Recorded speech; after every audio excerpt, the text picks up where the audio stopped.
আমরা আপনাদেরকে শুধু একটা কথাই বলি যে আমাদের একটা জিনিসই মনে হয় যে সৃষ্টিকর্তা আমাদেরকে এখন যে একটা সুযোগ দিয়েছে এটা আমাদের কাছে আমাদের, আমরা কখনো কল্পনাও করি নাই যে আমাদের জীবদ্দশায় এই সুযোগ আমাদেরকে দিবে।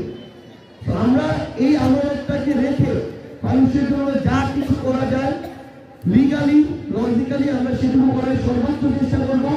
এবং পঞ্চগড়ের মানুষের জন্য সেটা ইন্ডাস্ট্রি হোক, শিল্প, সেটা খুবই ছোট জিনিস, তাদের কর্মসংস্থান থেকে শুরু করে আমাদের এলাকার মানুষজন যদি কোনো এখানে একটা কোম্পানি হয় যেখানে 20,000 মানুষ চাকরি করবে, 20,000 মানুষ মানে 20,000 মানুষ না, 20,000 মানুষ মানে 20,000 পরিবার।